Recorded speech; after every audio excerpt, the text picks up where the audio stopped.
ക്ഷേത്രമാണോ? ഇതാണ് ലക്ഷ്മണസ്വാമി ക്ഷേത്രമാണ്. ഇനിയിപ്പോൾ 2 ക്ഷേത്രം കൂടെ ഉണ്ട്. അത് ഇനി നമ്മളങ്ങോട്ട് പോകുന്ന വഴിക്ക് ചേച്ചി പറഞ്ഞു തരാം. ഓക്കെ, വാ. ഇതേതമ്പലമാണ് ചേച്ചി? ഇതാണ് നമ്മുടെ 3ാമത്തെ അമ്പലം, ഭരതസ്വാമി ക്ഷേത്രമാണ്.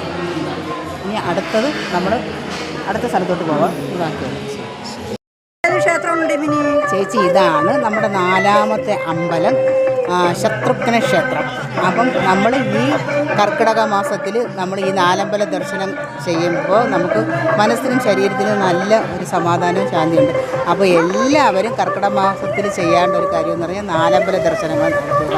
നമ്മളെ കുടുംബത്തിന് വേണ്ടിയും മക്കൾക്ക് വേണ്ടിയും എല്ലാവർക്കും വേണ്ടി നല്ലത് ആയുസ്സും ആരോഗ്യം എല്ലാം കിട്ടാൻ വേണ്ടി നമുക്ക് പ്രാർത്ഥിക്കുക. അപ്പം 4 അമ്പലത്തിലും കയറി, ഇനി നമുക്ക് കയറണ്ട. ഇനിയിപ്പോൾ നമ്മളിനിയിപ്പോൾ തിരിച്ച് വീട്ടിലോട്ട് പോകാം.